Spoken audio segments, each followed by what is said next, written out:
Sa ngalan ng Ama at ng Anak at ng Espiritu Santo. Panginoon, isugo mo ang iyong espiritu at pagpanibaguhin mo ang muka ng aming mundo. Ang ebanghelyo sa araw na ito ay mula kay San Juan Kabanata 7, talata 40 hanggang 53. Sa tagpong ito ay nais nang ipahuli ng mga punong relihiyoso ng mga Hudyo si Jesus. Habang siya ay nasa gitna ng kapistahan ng tolda, doon siya ay nagtuturo. Kaya nga habang nagpapahayag si Jesucristo at narinig nilang makapangyarihan ng kanyang mga salita, sinabi ng mga tao na tunay ngang ito ang propetang hinihintay natin. Siya na nga ang Kristo, ngunit sila ay nagtalo-talo. Sinabi ng ibang tao, maaari bang magmula sa Galilea ang Kristo? Hindi ba sinasabi sa kasulatan na ang Kristo ay magmumula sa lipi ni David at ipanganganak sa Bethlehem? Kaya magkakaiba ang palagay ng mga tao. Ang iba ay gusto nang dakpin siya, ngunit wala namang mga has na humuli sa kanya. Kaya nga ang mga bantay ng templo ay nagbalik sa mga pariseyo at mga punong pari. Nagtaka ang mga pinunong relihiyoso, bakit hindi ninyo siya dinala rito? At sumagot ang mga bantay ng templo, wala pa po kaming narinig na nagsalita ng tulad niya. Nagalit ang mga pariseyo at mga punong pari, pati ba kayo'y nalinlang na rin? Mayroon bang pinuno o pariseyong naniniwala sa kanya?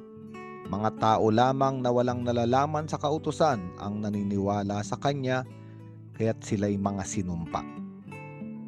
Ngunit sa hanay ng mga pariseyo, naroon si Nicodemo, isang pariseyong nagsadya kay Jesus at nakipag-usap. At sa kanyang pakikipag-usap kay Jesus, siya ay dinala ni Jesus sa isang malalim na katotohanan. Kaya nga si Nicodemo ay lihim na sumasampalataya sa Panginoon. Kaya nga, sa pulong na ito, tila ba ay pinagtatanggol ni Nicodemo si Jesus.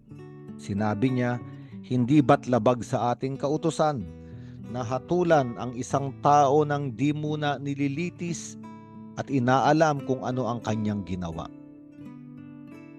At nagalit sa kanya ang kanyang mga kasamahan. Sinabi nila, ikaw ba'y taga Galilea rin? Saliksikin mo ang kasulatan at makikita mong walang propetang magmumula sa Galilea. At malinaw sa ebanghelyong ito na akala ng mga tao ay kilalang kilala nila si Jesus. Nagaling siya sa Galilea at hindi siya maaaring itanghal bilang propeta sapagkat sa kasulatan ay walang propetang nanggaling sa Galilea. Hindi rin siya maaaring itanghal bilang Mesiyas o Kristo sapagkat ang Mesiyas ay nanggaling sa angkan ni David at ipapanganak sa Bethlehem. Kaya nga, sa kanilang pagkabulag, hindi nila alam na si Jesucristo ay ipinanganak sa bayan ng Bethlehem noong gabi ng Kapaskuhan. Sapagkat ang mga taong ayaw maniwala, ang mga taong ayaw makinig, ay hindi naaalamin ang katotohanan tungkol sa isang tao. Sapagkat ang mahalaga ay ang agad-agarang panghuhusga. Ang mga pariseyo at mga punong paring ito, isa lamang ang nais nilang gawin. Ipakita na sila ang tama at si Jesus ay mali. At ano ba ang dahilan? Bakit nila nais ipapatay at ipadakip si Jesus? Sapagkat sinabi sa ebanghelyong ito, kahit ng mga bantay ng templo, na wala pang nakapagsalita na katulad niya. Makapangyarihan ang kanyang salita sapagkat siya ang salita ng Diyos na isinugo ng Ama, at bawat salitang namumutawi sa bibig ni Jesucristo ay nagbibigay ng buhay. Kaya nga lahat ng nakikinig sa kanya, bagamat hindi nila siya nakikilala o kahit yung mga ibang akala ay kilala siya, ngunit sa katotohanan ay hindi nakikilala ang kanyang pagkatao o ang kanyang pagka-Diyos, ay nabibigyan ng buhay. Kaya walang nais dumakip sa kanya, walang nais humawak sa kanya at dalin siya sa mga pinunong relihiyoso. Makapangyarihan ang salita ng Panginoon, at ito rin ang nagpabago kay Nicodemo. Kaya nga, bagamat siya ay inuusig, ipinagtanggol niya ang Panginoon. Kahit pa nga noong si Jesus ay ipinako na sa krus at mamatay, si Nicodemo kasama si Jose ng Arimatea ang naglakas ng loob upang kunin ang bangkay ng Panginoon. Ito ay pahira ng mga pabango at ilagay sa maayos na libingan. Kaya nga sa araw na ito, wag nating isipin o wag tayong mangahas na kilalang-kilala na natin ang Diyos, ang Panginoon. Sapagkat hindi natin maaaring ipasok sa maliliit na kaisipan natin ang walang hanggang misteryo ng Panginoong Hesus, ang walang hanggang misteryo ng kanyang pagiging Diyos. Ang problema ng mga punong pari at ng mga pinunong reliyoso ng mga Pariseyo ay sapagkat akala nila ay alam na nila ang lahat.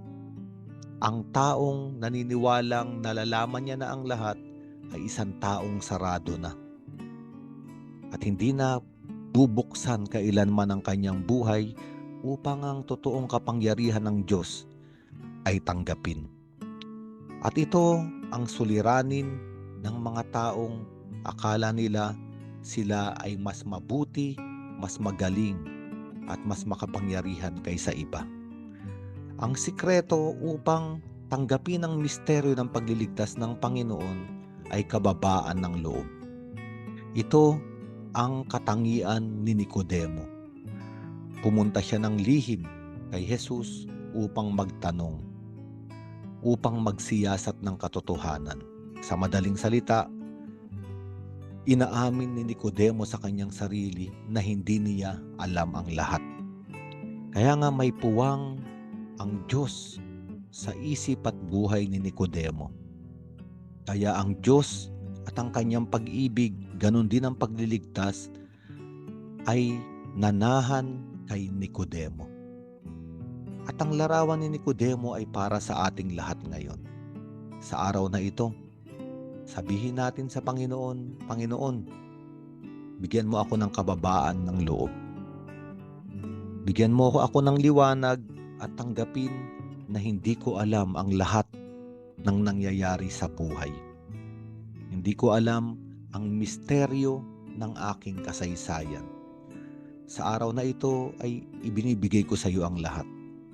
Ang buhay na ito, ang mangyayari bukas ay inilalagay ko sa iyong kamay. Sapagkat ito lamang ang tanging katotohanan na nais kong ipahayag ngayon. Sumasampalataya ako sa iyo at ibinibigay ko ang lahat sa iyo. Pumasok ka sa aking buhay.